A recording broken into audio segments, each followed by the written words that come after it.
Jadi Tuhan suruh kita pakai perkataan kita untuk counter attack. Jangan salah loh saudaraku. Itu sebabnya penting untuk bukan memperkatakan perasaanmu, bukan memperkatakan sikon dan keadaan yang kau lihat, tapi memperkatakan rencana Tuhan.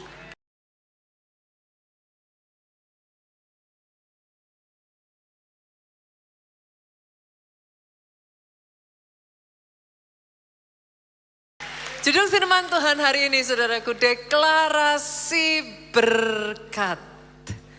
Sementara nanti saudara memasuki tahun 2025 Pak. Saya berdoa seperti rema yang Tuhan berikan di akhir tahun ini. Yang dikatakan akan terlaksana. Dijadikan atas hidup saudara. Boleh saya dengar tepuk tangan yang paling meriah buat Yesus Tuhan kita. Itu sebabnya saudaraku, pandai-pandailah berkata-kata. Maksudnya gimana Pastor?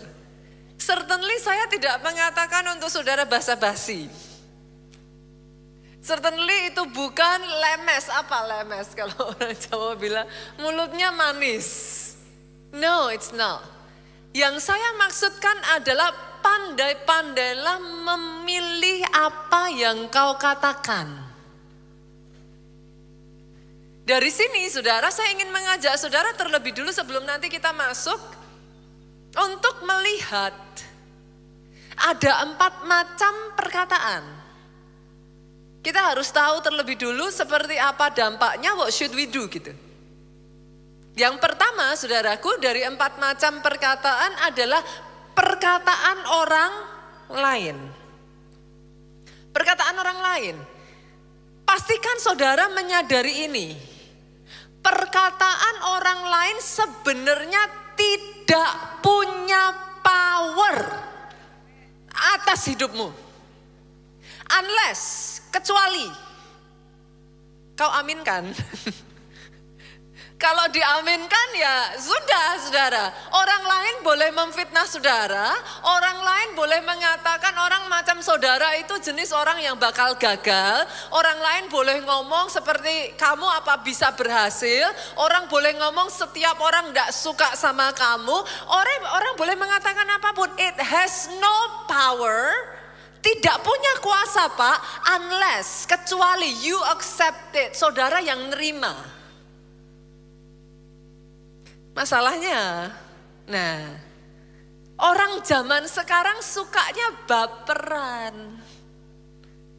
What is baper ibu-ibu? Apa baper itu?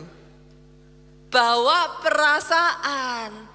Semua perkataan yang seharusnya tidak punya power over your life, tapi karena baper, justru yang negatif itu yang masuk di dalam hati, bukan cuman masuk, disimpan. Bukan cuman disimpan Pak, diinget-inget. Puji Tuhan cuman diinget-inget, terngiang-ngiang. Ditambahin lagi, dihayati. Lama-lama kalau nggak hati-hati, saudara mulai self-talk. Iya ya. Bener ya. Akhirnya dari yang tadinya nggak apa-apa pun itu bisa jadi sedih loh. Lama-lama Pak, bukan cuman sedih Pak, itu bisa menyayat dan menyakiti. Sampai akhirnya semua yang dikatakan itu kalau saudara nggak hati-hati, saudara biarkan itu masuk, saudara terima, dia bisa merusak percaya diri saudara. Karena nggak ada percaya diri jadi minder. Dari minder lama-lama saudara menghindari pergaulan, kan nggak mau ketemu orang kan. Akhirnya jadi benar-benar nggak disukai orang, habisnya nggak mau bergaul. Lama-lama karena nggak mau bergaul Pak, nggak ada koneksi kan. Ya gagal, apa yang dilakukan gagal, nggak terbuka pintu. Sesuatu yang seharusnya tidak punya power, tetapi karena kau aminkan, kau iyakan, itu justru terjadi atas hidupmu. Pastor, kalau seperti itu what should I do? Perhatikan ini saudaraku. Perhatikan apa yang kau izinkan masuk di sini dan di sini. Pastikan engkau berhati-hati memilih perkataan yang kau izinkan masuk di hatimu dan masuk di pikiranmu. Itu yang pertama ya, Bapak Ibu ya, perkataan orang lain. Saya bawa ke yang kedua nih. Yang kedua ada yang saya sebut sebagai perkataan iblis. Yang namanya iblis kita tahu dia adalah bapak dari segala pendusta.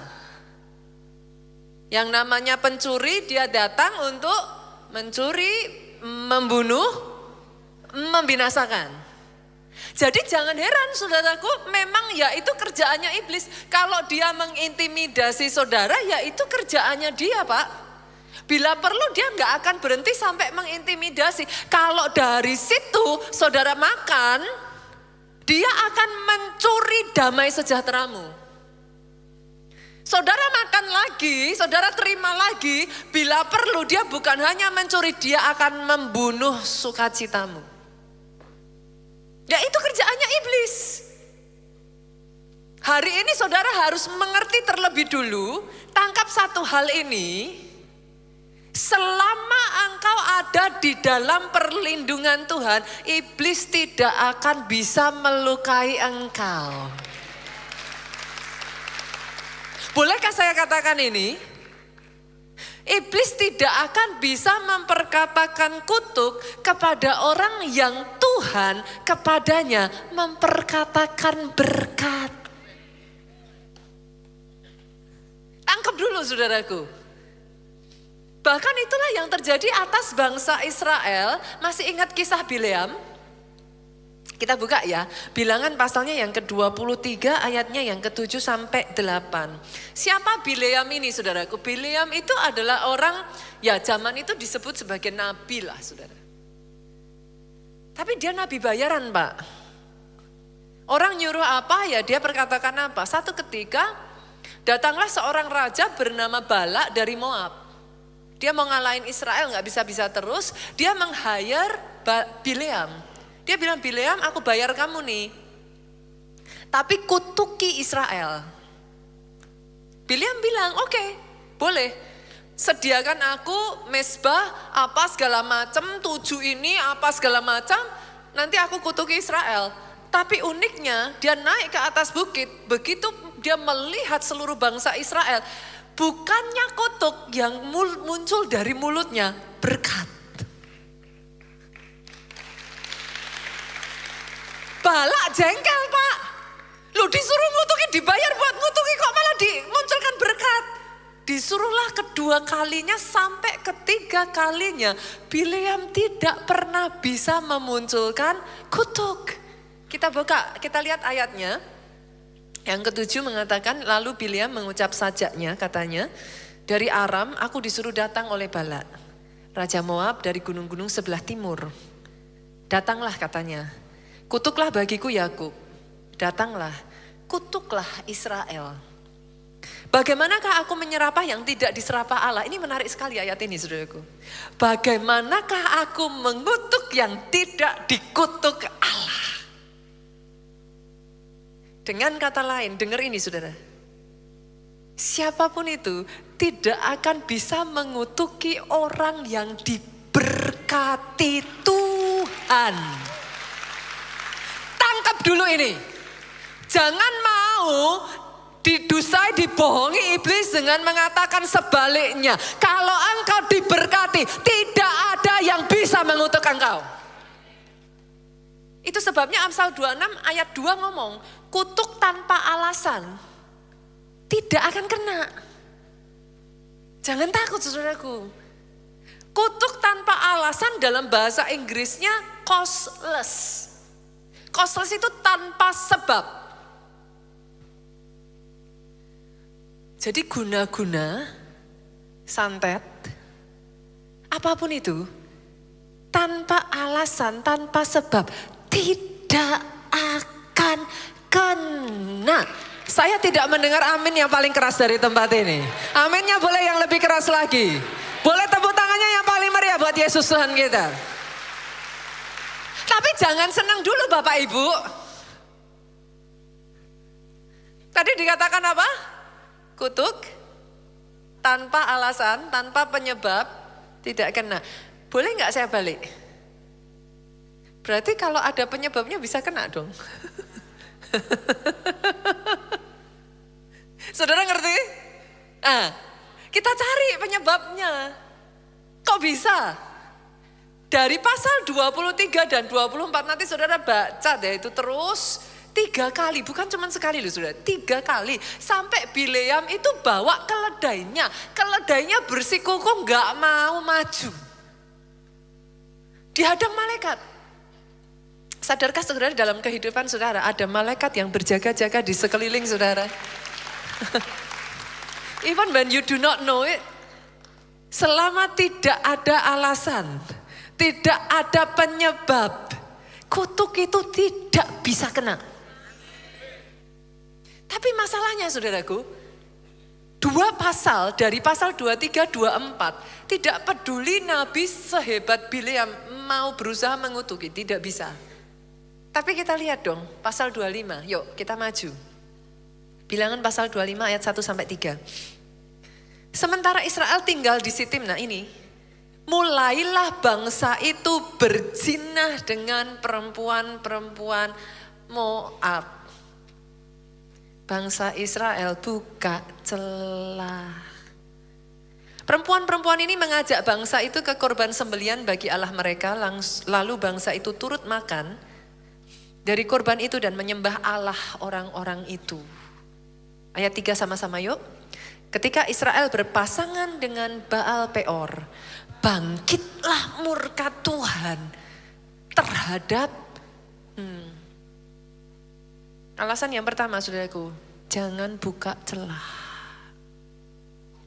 Ibu-ibu di sini yang tukang ngejar tikus, pernah ngelihat gak sih? Lubangnya tuh cuma segini loh Pak. Itu tikus pantat gede masuk loh saudara. Selama kepala bisa masuk, itu badan sampai sepantat-pantatnya ikut. Jangan buka celah. Katanya cuman WhatsApp pastor, saya tuh cuman WhatsApp. Masa sih WhatsApp salah? WhatsAppnya emang gak salah Pak. Tapi kalau sudah tahu dia punya suami, punya pasangan, ya mbok ya jangan WhatsAppnya pagi manis. Kan ya enggak ada ceritanya toh. Jangan buka celah. Yang kedua saudaraku, seperti tadi poin yang pertama, selama tidak kau aminkan. Masalahnya seringkali itu sebabnya orang Kristen, saya selalu mengatakan ini. Jangan main-main, orang Kristen enggak boleh baca-baca zodiak. Horoskop. Pastor, kan cuman iseng. Kan saya cuman baca-baca, enggak beneran kok pastor. Nah, baca pas. Hari itu tulisannya. Pasangan, ada tanda-tanda selingkuh. Awalnya orang namanya akhir tahun, gimana sih saudaraku? Semua pekerjaan kan justru semakin menumpuk. Pulang malam, lembur, ya wajar. Tadinya enggak masalah, habis baca tanda-tanda selingkuh. Ditulis. Pulang malam. Saudara lihat cara kerjanya iblis. Dari nggak kepikir jadi kepikir. Akhirnya ya nggak ada apa-apa. Sekarang setiap suaminya pulang dinyinyirin. Kemana lagi? Belum pulang. Jam berapa? Ngeliat jam aja pakai gini. Sekarang kalau suami udah kerja capek-capek, tiap hari berjuang buat keluarga, pulang dinyinyirin tiap hari. Apa ya betah toh ibu-ibu? Akhirnya pergi sekalian, saudara. Dari yang harusnya gak jadi masalah, saudara itu protected, saudara ada di dalam perlindungan Tuhan. Tetapi karena engkau aminkan, jadi terjadi. Itu sebabnya saya selalu katakan, orang Kristen gak boleh baca garis tangan.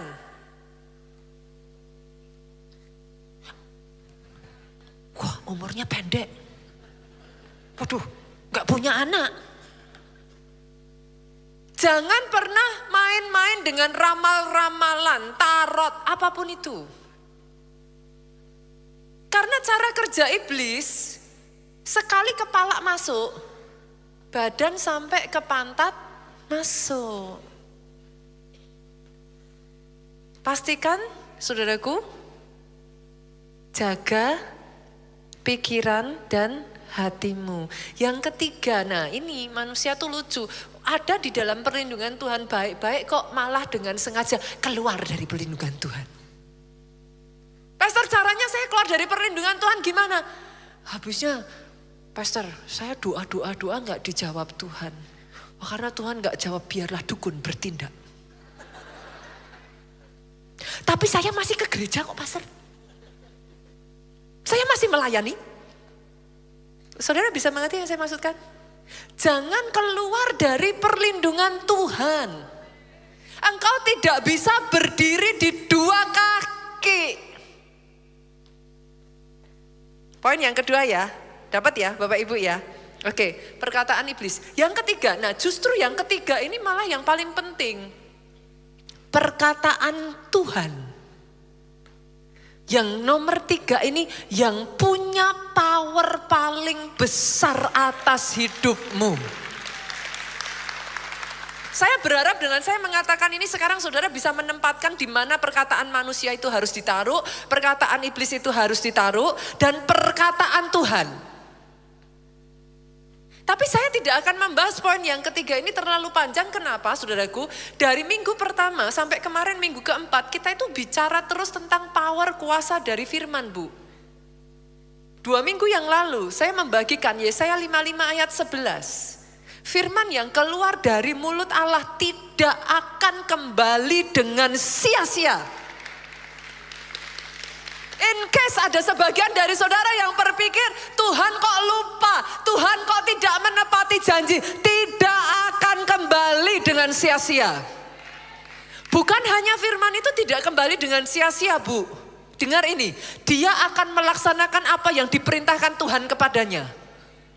Bonusnya, dan akan berhasil. Jadi atas hidupmu. Saya tidak akan fokus ke sini karena kita sudah membicarakan mengenai yang nomor 3 ini selama 4 minggu berturut-turut. Saya masuk yang keempat. Perkataan orang lain, perkataan iblis, perkataan Tuhan. Yang keempat, perkataan kita sendiri. Perkataan diri kita sendiri. Saya akan highlight yang ini. Kenapa, Pak? Seringkali saya tuh menemukan loh saudaraku. Yang ini tuh gak diperhatikan loh, Pak. Bahkan orang Kristen loh, saya tuh suka marah saudara. Kalau ngomong loh sembarangan, sembrono nih mulutnya.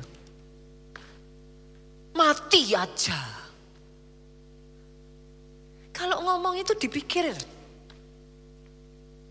hancur saya, habis saya pastor. Saudara harus tahu, saya pernah membagikan, saya nggak tahu ya, saudara cek aja di YouTube. Saya tuh pernah membagikan arti kata abrakadabra. Ada yang pernah dengerin gak waktu saya bagiin? Nah. Saudara kalau anak kecil suka main apa? Simsalabim, abrakadabra.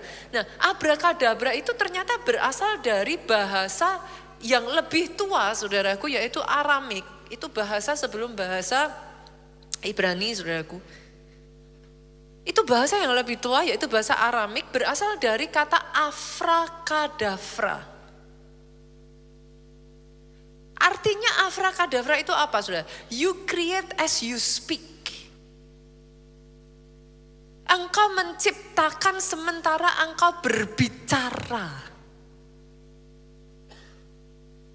Itu sebabnya jangan asal ngomong. Watch out. Hati-hati dengan apa yang kau katakan. Amsal 18:21 mengatakan hidup mati ditentukan lidah. Siapa suka menggemakannya akan memakan buahnya. Kita sudah tahu ayat ini, saudaraku. Tapi boleh gak sih saya breakdown satu-satu ya? Hidup mati dikuasai lidah. Berarti boleh gak saya ganti, Pak? Hidup mati tidak dikuasai harta. Boleh dong? Boleh saya ganti lagi enggak? Hidup matimu tidak tergantung dari keluarga mana engkau berasal. Boleh saya tambah lagi? Hidup matimu tidak ditentukan situasi dan kondisimu hari ini. Oh, come on. Hidup matimu dikuasai lidah. Lah, pertanyaannya saya tambah, lidahnya siapa? Loh ya betul kan? Kalau hidup mati dikuasai lidah, lidahnya siapa? Hidup matimu tidak dikuasai lidah musuhmu. Musuhmu orang yang membenci engkau boleh memfitnah, boleh mengatakan apapun. Hidup matimu tidak dikuasai oleh perkataan musuhmu. Saya orang yang sangat menghormati dan menghargai profesi seorang dokter. Tapi saya disclaimer dulu, maafkan saya saudaraku. Saya menghargai keilmuan kalau ada di tempat ini dokter-dokter, saya sangat respect. Saya berharap saudara bisa mengerti yang saya katakan. With all due respect, hidup matimu tidak dikuasai diagnosa dokter.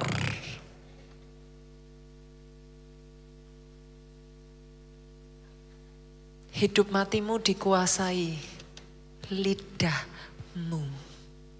Dikuasai siapa saudaraku? Lidahnya siapa?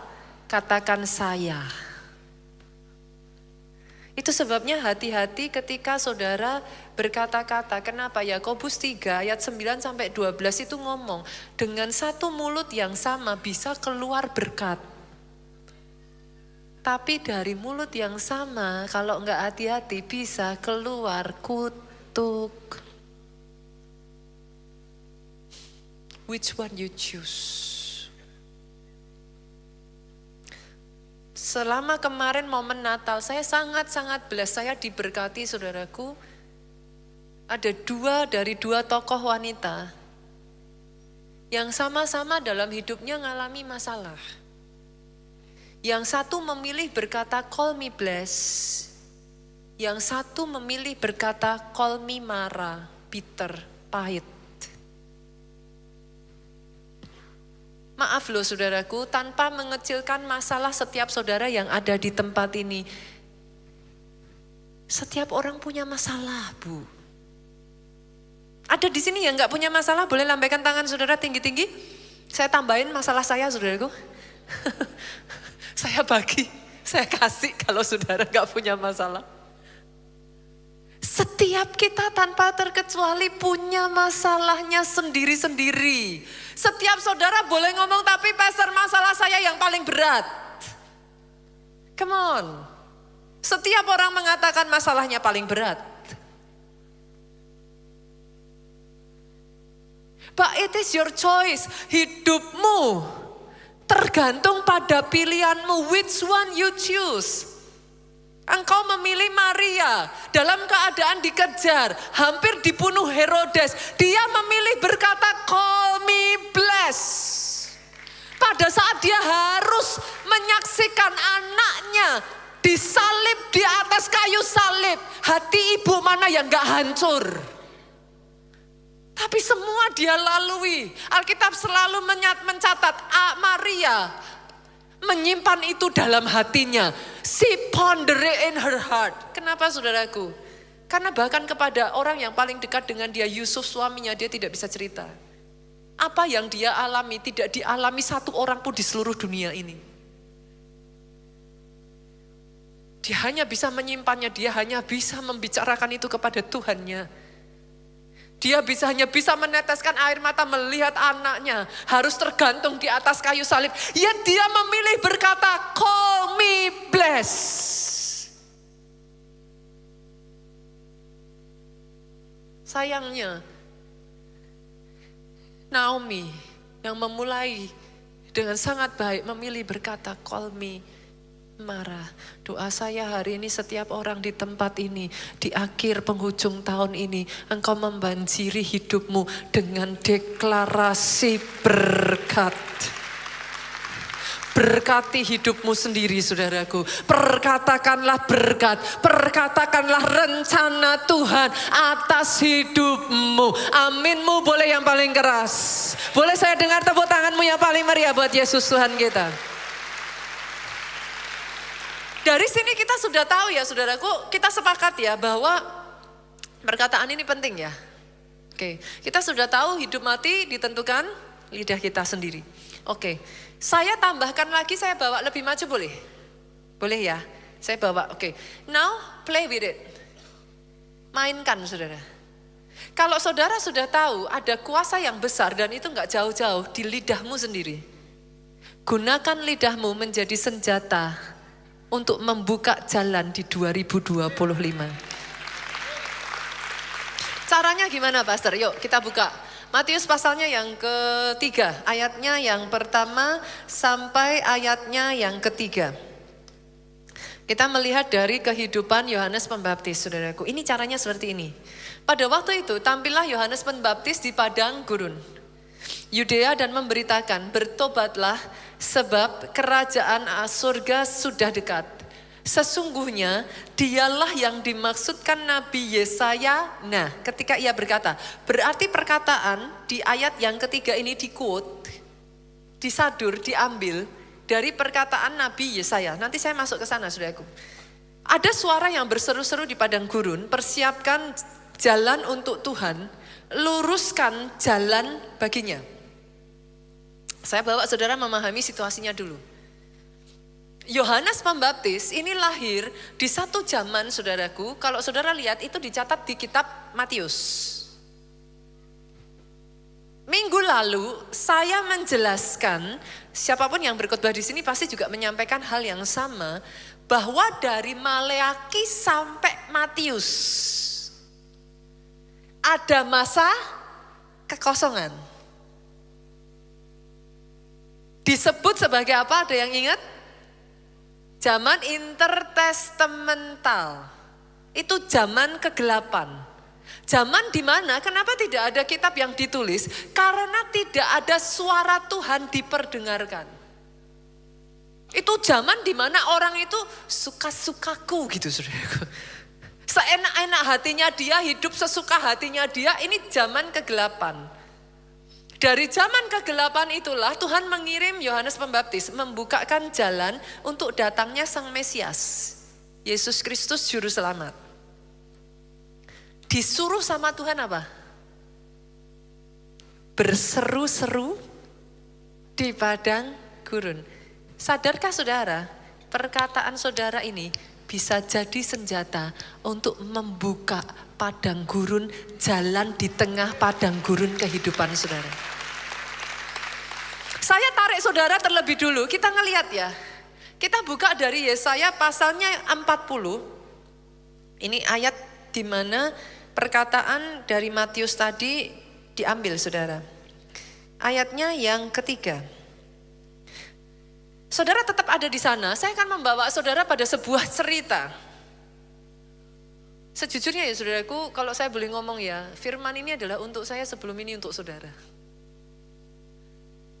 Saya sendiri ditegur oleh firman ini. Saya sangat diberkati. Bahkan ya saudaraku, Tuhan memberikan saya rema ini. Dari rema inilah di mana saya belajar untuk saya bangkit dan saya bisa mengalahkan apa yang terjadi dalam hidup saya. Oke, saya masuk dari ayat yang ketiga. Di ayat ketiga kalau saudara buka, boleh nggak ikuti? Saya nggak tahu ya, nanti minta tolong dari tim media ya. Thank you sudah membantu. Ayat yang ketiga ini dikatakan ada suara yang berseru-seru, persiapkanlah di padang gurun jalan untuk Tuhan. Luruskanlah di padang belantara jalan raya bagi Allah kita. Ayat yang tadi di quote saudaraku dari pasal ini. 40 ayat 3. Nah ayat selanjutnya ngomong gini, setiap lembah harus ditutup. Setiap gunung dan bukit diratakan. Tanah yang berbukit-bukit harus menjadi tanah rata. Tanah yang berlekuk-lekuk menjadi dataran. Nah tujuannya apa? Ayat 5. Maka hanya pada saat itu terjadi, maka kemuliaan Tuhan akan dinyatakan dan seluruh umat manusia akan melihatnya bersama-sama. Sungguh Tuhan sendiri telah mengatakannya. Sebentar saudaraku, saya akan menjelaskan kepada saudara posisinya seperti apa. Di antara janji itu diberikan, pada dasarnya Tuhan itu mau mengerjakan perkara besar atas setiap saudara di tempat ini. Tuhan memberikan kemuliaan, berbicara tentang janji Tuhan. Tapi antara posisimu sekarang dengan janji itu digenapi, di tengah-tengahnya itu seringkali ada yang namanya lembah. Lembah itu apa Bu? Kekecewaan, sakit hati. Lembah itu apa? Aib, kegagalan, ketakutan, kekhawatiran. Itu lembah, saudara. Alkitab mengatakan lembah itu harus ditutup. Dan gunung serta bukit. Gunung berbicara apa? Masalah. Saudara menemukan gak sih seringkali gunung itu satu, tapi kalau bukit itu banyak saudara. Kecil tapi banyak. Pernah gak sih ngalamin masalah gede sama masalah yang kecil-kecil tapi datangnya tetangga diajak, anjingnya ikut, kucingnya, tikusnya dibawa. Itu nyebelin loh saudara.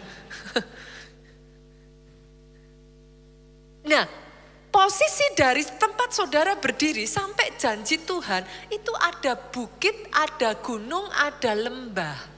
Ada jalan yang berlekuk-lekuk. Nah Tuhan ngomong itu harus diratakan. Yang lembah ditutup, yang bukit dan gunung diratakan. Masalahnya caranya ngeratakan gimana? Tuhan ngasih senjata. Lihat ayat 6. Ada suara yang berkata, disuruh apa terhadap tu gunung dan tu bukit dan tu lembah? Berserulah. Jadi Tuhan suruh kita pakai perkataan kita untuk counter attack. Jangan salah loh saudaraku. Itu sebabnya penting untuk bukan memperkatakan perasaanmu, bukan memperkatakan sikon dan keadaan yang kau lihat, tapi memperkatakan rencana Tuhan. Pastor, apakah artinya kalau saya lagi sebel-sebel, Pak, saya nggak boleh cerita apa yang saya rasakan? Nggak ada yang ngelarang, Bapak Ibu. Tapi sadari, kalau saudara mau membuat yang tidak ada jadi ada, bukan itu caranya. Mau saudara boleh, mau saudara ceritain, wah keadaanku nih sepi, Pastor, sepi. Ya nggak apa-apa, saya bisa paham. Saudara menceritakan yang saudara rasakan. Frustrasinya saudara, capeknya saudara, ya oke. Tapi kalau saudara mau meng-create masa depan saudara, bukan itu caranya. Saudara harus menjadi seorang ahli yang bisa menggunakan lidahmu. Mengcrafting, membentuk masa depanmu. Itu gak gampang, saya tahu. Bahkan di ayat ini disuruh sama Tuhan, berserulah, manusianya jawab apa? Apakah yang harus kuserukan? Udah capek. Seluruh umat manusia adalah seperti rumput, semua semaraknya seperti bunga di padang, rumput jadi kering, bunga jadi layu. Apabila Tuhan menghembuskan dengan nafasnya, itu kan kayak ngomong, apalah aku ini? Aku hanya sebutir debu. Yang ditiup lalu lenyap. Itu kan kayak gitu kan saudara. Berapa banyak sering kita manusia ngomongnya kan kayak gitu kan. Apa dayaku? Tapi again, ketika manusia mengatakan itu, dijawab sama Tuhan ayat 9. Hai Sion, pembawa kabar baik. Engkau dipanggil Sion, engkau pembawa kabar baik. Naiklah ke atas gunungku yang tinggi. Hei, hei, hei, ada lagunya kan? Apa? Disuruh apa setelah naik? Nyaringkan suaramu, jangan takut. Disuruh ngomong, disuruh deklarasi, disuruh memperkatakan. Tapi balik lagi manusia. Tuhan tuh sampai ngomong saudaraku. Tuhan itu nanti kalau saudara baca ayat 10 turun sampai ke bawah. Tuhan tuh ngomong gini, ayat 12 ya. Siapa yang menakar air laut? Tuhan tuh kepengen menunjukkan kepada manusia ini loh, bangun lagi imanmu. Aku ini Allah yang menakar air laut dengan lekuk tanganku. Aku mengukur langit dengan jengkal. Aku menyukat debu tanah dengan takaran. Menimbang gunung-gunung dengan dacing. Tuhan tuh seperti kayak pengen ngomong gitu. Kurang apa? Apakah aku gak sanggup nolong kamu? Itu turun terus saudaraku. Terus turun sampai ayat yang ke-26 saudara. Tuhan tuh sampai ngomong gini, arahkanlah matamu ke langit dan lihatlah. Sama seperti Abraham kan. Jangan lihat ke depan, yang di depan mata mengecewakan. Yang di depan mata Abraham belum punya keturunan. Disuruh lihat ke langit, lihat tuh semua bintang-bintang, bukankah aku menciptakan itu. Tapi coba saudaraku, nih ya, manusia tuh gemesin banget. Ayat 27, Tuhan sudah ngomong panjang lebar. Ayat 27, mengapakah engkau berkata, Tuhan tuh ngomong sama manusia karena si manusianya ngomong, hai Yakub, dan mengapakah engkau berkata begini, hai Israel, hidupku tersembunyi dari Tuhan dan hakku tidak diperhatikan Allahku. Itu kalau zaman sekarang kayak saudara ngomong kayak gini loh, mana Tuhan? Kenapa Tuhan izinkan? Tuhan gak tolong aku, Tuhan sudah tidak memperhatikan. Di mana Tuhan? Pernah dengar kata-kata kayak gitu? Nah, saya tuh kayak baca ini tuh saya tuh geli saudara. Karena ini sebenarnya ya saudaraku, dari posisi di mana engkau berdiri sampai ke rencana dan janji Tuhan dibutuhkan peperangan. Dan peperangan terbesar itu bukan di luar. Peperangan terbesar itu di sini loh saudara. Pikiran dan hati. Itu tarik-tarikan. Antara saudara mau percaya tapi saudara lihat kenyataan tidak seperti yang kau harapkan, mulutnya gatel. Padahal kata kuncinya di sini. Saya berharap dengan saya menceritakan ini kepada saudara, saudara bisa melihat seperti apa prosesnya itu gitu. Nah Tuhan itu sampai ngomong, kalau enggak hati-hati nih saudaraku, Dia Allah yang menciptakan, ia tidak menjadi lelah dan tidak menjadi lesu. Dia memberi kekuatan kepada yang lelah dan menambah semangat kepada yang tiada berdaya. Kadangkala di tengah peperangan seperti itu, kok saudara kepengennya ngusahain kan yang kita bisa kan? Hanya untuk gagal tuh. Kalau sudah berusaha gagal, apa yang terjadi? Capek kan? Pernah gak saudara ngerasa kayak bangun tidur, udah tidur 8 jam, bangun-bangun rasanya badan tuh capek banget. Rasanya tuh pengen apa? Seharian tidur aja gak ketemu orang. Pernah gak ngerasain itu? Saya harus mengatakan ini kepada saudara. Saudara boleh tidak melihat, tapi yang tidak kau lihat belum tentu tidak ada. Coba lihat kiri kanan saudara, kalau ada kertas persembahan itu, amplop persembahan itu di samping saudara atau ada kertas apapun lah, terserah saudara. Coba saya ajak saudaraku, ke orang di sebelah saudara, saudara ada kertas giniin. Saya mau tanya, saudara bisa lihat angin gak? Bisa ngerasain gak? Sih? Yang tidak kau lihat belum tentu gak ada. Peperangannya kau gak bisa ngelihat, tapi dampak peperangannya kau bisa ngerasain. Jadi hari ini sadari, peperangan itu real. Jangan naif Bapak Ibu. Untuk engkau mencapai rencana Tuhan dibutuhkan peperangan. Itu sebabnya kenapa kau disebut lebih dari pemenang. Karena dari peperangan demi peperangan Tuhan membawa kemenangan atas hidupmu. Kita orang Kristen tidak diperintahkan menghindari masalah. Jangan lari dari masalah. Hadapi masalahmu, jadilah pemenang. Saudara bisa make sense ya sampai di sini. Pastor, kalau aku capek terus gimana? Kalau yang ini jangan tidur dulu Bapak Ibu. Belum selesai perangnya. Tuhan ngasih cara saudara, lihat ini. Orang-orang muda menjadi lelah dan lesu, teruna jatuh tersandung. Jadi jangankan yang saudara mungkin kayak, kadang saya sering dengar ngomong, wes tuwo. Yang muda-muda aja tetap bisa capek. Tapi ini disuruh Tuhan apa saudara? Tetapi orang-orang yang menanti-nantikan Tuhan mendapat kekuatan baru.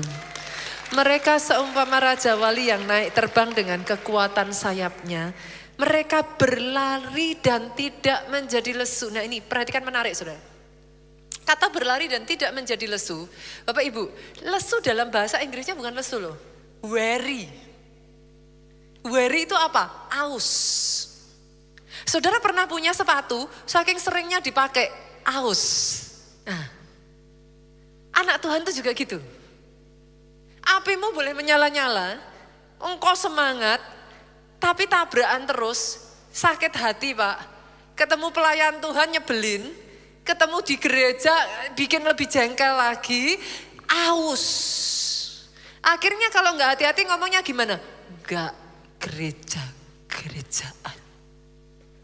Nggak pelayan-pelayanan, tahu dapurnya malah lebih sakit pastor. Padahal engkau ditentukan di gereja ini memang supaya besi menajamkan besi, manusia menajamkan sesamanya. Nah lo, habis kan saudara? Loh memang gereja tujuannya untuk itu. Kenapa? Karena kalau nggak tajam, anak panah nggak bisa diluncurkan. Sembunyi aja terus saudaraku. Nggak meluncur-meluncur. Justru gereja ada untuk itu.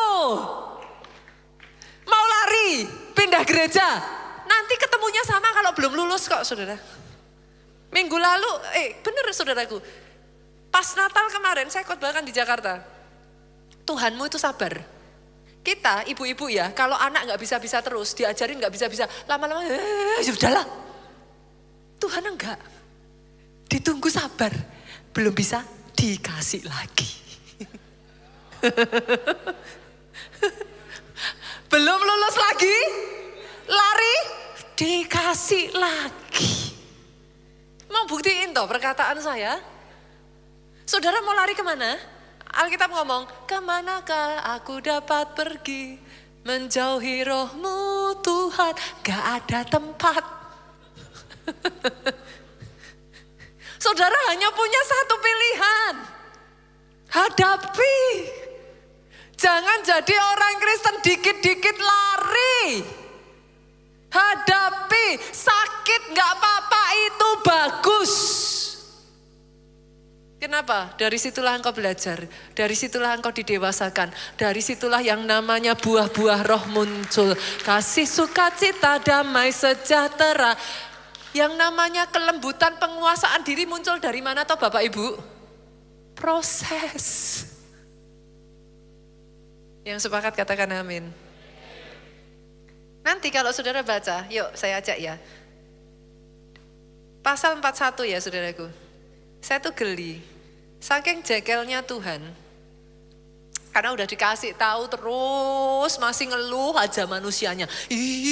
Mulutnya nih masih ngeluh terus. Sampai lama-lama Tuhan ngomong ayat 14. Ini saya tuh sampai geli, kemarin ngobrol sama anak saya bacain ayat ini, saya ketawa bersama anak saya saudaraku. Janganlah takut hai si cacing Yakub. Tuhan tuh kalau ngomong nyenengin tuh saudara, hai little wormy. Dengan kata lain Tuhan ngomong, sekecil itukah imanmu? Tidak percayakah engkau aku sanggup menyelesaikan masalahmu? Dilanjutin saudaraku, hai si ulat Israel, akulah yang menolong engkau, demikianlah firman Tuhan, yang menebus engkau ialah yang maha kudus Allah Israel. Dari ayat 14, kalau saudara turun ke 15, dia kasih senjata. Nah ini penting, perhatikan saudara. Apa? Sesungguhnya aku membuat engkau menjadi papan pengiri. Pengiri itu bajak saudara. Nah, saudara pernah dengar gak? Pujian penyembahan itu membajak hati. Apa itu? Perkataan ini loh saudara. Dan papan pengiriknya sudah diperbarui, ini versi baru saudaraku. Dia tajam dan baru, dia sudah tidak aus lagi. Kenapa? Hasil dari apa? Menanti-nantikan Tuhan. Banyak orang dalam masalah, maunya cari jalan keluar sendiri, maunya cerita ngeluh sama temennya, maunya cari lari kanan, lari kiri. Tapi kalau disuruh duduk dia menanti-nantikan Tuhan, pantatnya ini ada pirnya saudara. Padahal itulah, dengan cara itulah engkau diperbarui kekuatanmu. Gak ada jalan lain. Apa yang jadi bagianmu kerjakan apa? Ngomong ini bagian kita. Memperkatakan rencana Tuhan bagian kita. Tapi yang jadi bagian Tuhan jangan diambil. Capek. Izinkan Tuhan yang mengerjakan bagiannya. Untuk saudara bisa mempercayai, butuh iman. Iman gak bisa kalau saudara tidak membaca firman. Iman timbul dari pendengaran akan, tepuk tangannya yang paling meriah. Sekarang semuanya make sense, Bapak Ibu? Make sense ya? Oke. Dari sini saya ingin mengajak saudara, kita lihat yuk caranya gimana kita menggunakan mesin tadi itu, alat yang Tuhan sudah berikan. Saya ajak saudara kita buka terlebih dulu. Dari Yakobus pasalnya yang ketiga, ini cara kerjanya kayak gini saudara. Ayatnya yang keempat. Lihat saja kapal-kapal walaupun amat besar. Nah, kapal-kapal ini berbicara apa? Saudara kalau baru pertama menikah disebutnya apa? Selamat menempuh bahtera rumah tangga. Kapal ini bicara tentang kehidupan kita. Kapalnya gede, banyak faktor dalam kehidupan kita, aspek dalam kehidupan kita. Walaupun amat besar, digerakkan oleh angin keras. Dalam hidup ada yang namanya angin keras. Angin keras itu apa Bapak Ibu? Badai. Kapal kalau digerakkan angin keras apa yang terjadi? Dia goyang, terombang-ambing. Pernah nggak dalam hidup saudara bisa goyang? Ya sama. Ini kapal wajar dalam hidup itu wajar, nggak usah takut saudaraku, itu wajar.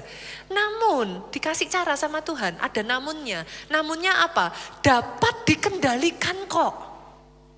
Oleh apa? Kemudi yang amat kecil.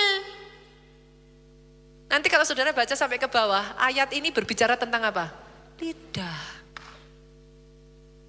Bisa dikendalikan oleh kemudi yang amat kecil menurut kehendak si jurumudi. Maksudnya gimana? Dalam hidup ini, kapal yang besar tadi, wajar akan ada badai. Wajar kalau ada badai, orang sekuat apapun goyang kok. Tapi pada saat engkau goyang, yang harus kau perhatikan, pegang kemudimu kenceng-kenceng.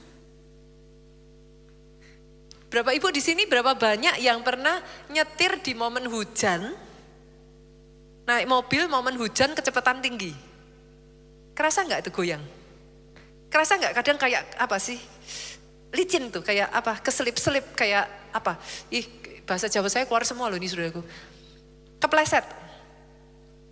Ini untungnya saya di Solo ini saudara. Kepleset, jadi kayak apa sih? Kayak goyang gitu saudara. Nah di momen seperti itu saudara yang terbiasa nyetir, apa yang saudara lakukan? Itu kemudi setirnya harus dipegang dua tangan kenceng-kenceng. Saudara harus fokus. Kalau enggak saudara lepas, itu semakin hilang tuh mobilnya. Miring, dia bisa ini saudara nabrak. Saudara harus pegang kencang-kencang. Dalam kehidupan yang jadi masalah buat banyak orang. Pada saat badai, ini loh, yang kecil ini loh, kemudinya ini, gak dipegang kencang-kencang. Ngomongnya ngawur. Mati aku, habis, hancur saya pastor. Apa? Seringkali suami istri cerai. Ini loh. Pastikan yang kecil ini dipegang kenceng-kenceng. Karena mau ada badai, kalau ininya dipegang kenceng-kenceng, kapal itu dia bisa melalui badai dan keluar dari badai dengan selamat. Saya ajak, ayo Bapak Ibu, pakai. Jangan hanya asal ngomong, pastor apa enggak itu namanya ngayam-ngayam, bukan. You crafted, saudara memang menciptakan masa depanmu dengan kemudi kecil ini. Di tengah situasi keluarga yang panas, ibu-ibu perhatikan, engkau bisa mengatakan kepada suamimu, dasar suami gak bisa diandalkan. Engkau bisa marah-marah kepada anakmu, anak-anak semua gak tahu ini, anak-anak gak bisa dibantu orang tua. Atau engkau memilih, mama bersyukur, mama punya keluarga yang bersatu. Mama tahu ini gak gampang, tapi kita bisa hadapi bersama-sama. Kita punya Tuhan. Kalau kita bersatu, doa orang benar masih besar kuasanya. Saudara bisa merasakan perbedaannya? Sih? Cara nahkoda memegang kemudi itu akan menentukan kapal itu loss, hilang, atau kapal itu keluar dengan selamat dari badai. Perhatikan ini Bapak Ibu. Firman Pak, dia dimanifestasikan pada saat diperkatakan. Pastor, buktinya mana? Kejadian 1, 2 minggu lalu saya khotbahkan. Kejadian 1 ayat 1 sampai 3. Pada mulanya Allah. Berarti sudah ada Tuhan dong.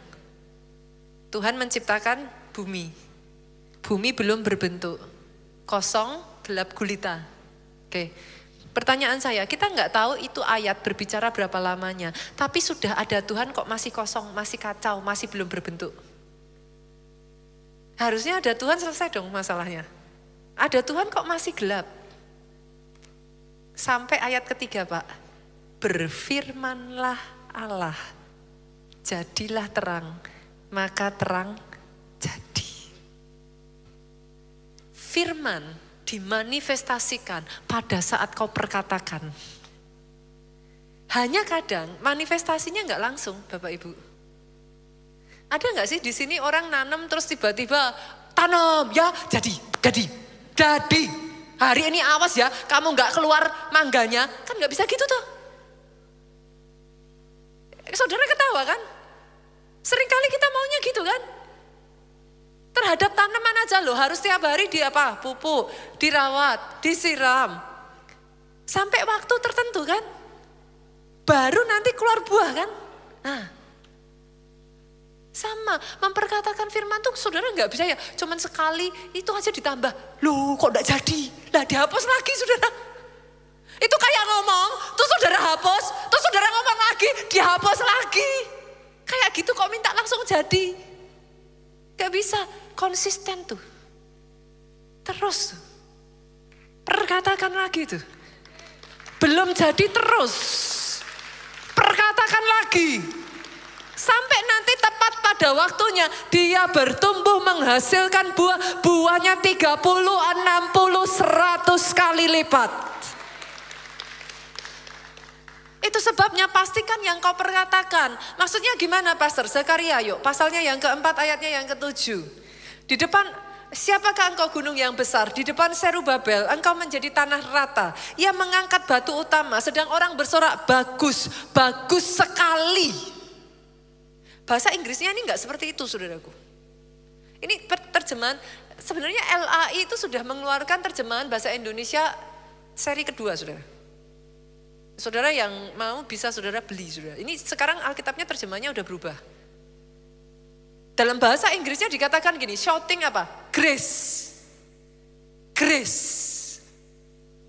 Artinya gimana? Di saat dimana engkau ada di tengah masalah ya saudaraku, ini saat saudara ngomong hancur habis. Ada kok pertolongan Tuhan, ada anugerah Tuhan, ada backup yang dari Tuhan, ada kok bantuan ilahi.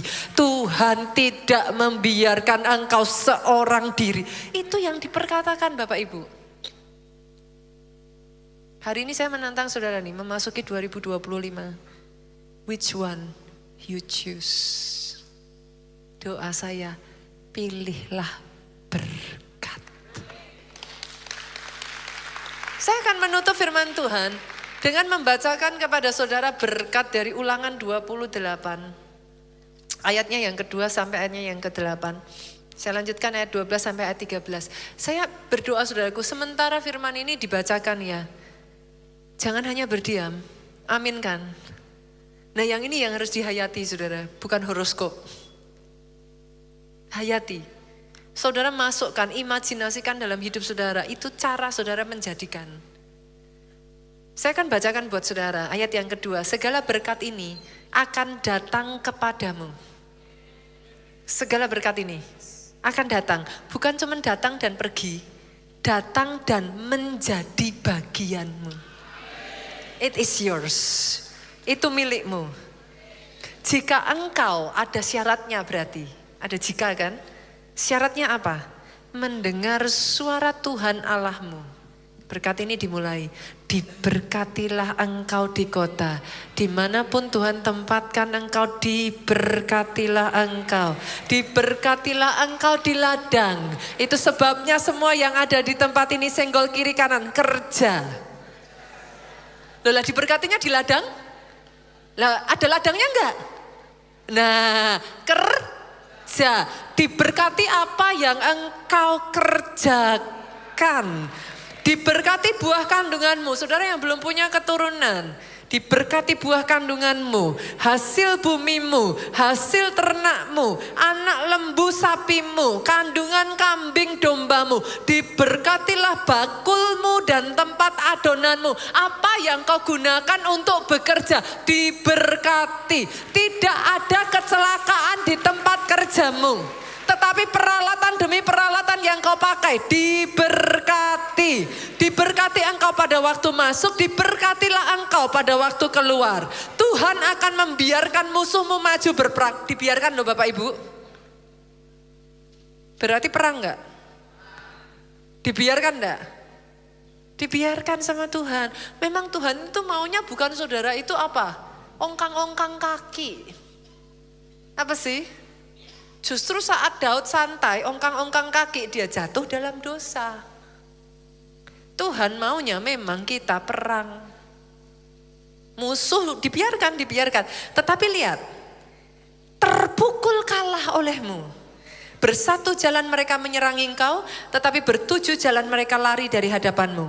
Tuhan memerintahkan berkat ke atasmu, di dalam lumbungmu, di dalam segala usahamu. Ia memberkati engkau di negeri yang diberikan kepadamu oleh Tuhan Allahmu. Apapun yang terjadi di Indonesia ini, Tuhan berkata, di negeri ini engkau diberkati. Saya lompat ayat 12 saudaraku. Tuhan akan membuka bagimu perbendaharaannya yang melimpah, yakni langit. Tidak tertutup, dibuka untuk memberi hujan bagi tanahmu pada masanya. Berarti ada masanya ya saudara? Ada waktunya loh ya. Oke, dan memberkati segala pekerjaanmu sehingga engkau memberi pinjaman kepada bangsa tetapi tidak meminta pinjolnya disilang, saudara. Tidak pinjol. Loh, maaf saudaraku, saya tahu ini banyak orang yang mungkin gak senang kalau saya ngomong gini. Tapi ini firman. Tuhan mengangkat engkau menjadi kepala dan bukan ekor. Engkau tetap naik, bukan turun. Apabila engkau mendengar, apabila, syarat lagi ya. Syaratnya apa? Apabila engkau mendengar perintah Tuhan Allahmu yang kusampaikan pada hari ini, disimpan, dimasukkan lemari, ditaruh bawah bantal, kapan-kapan kalau ingat, kau lakukan dengan setia. Jadi. Aminnya yang paling keras, tepuk tangannya yang paling meriah.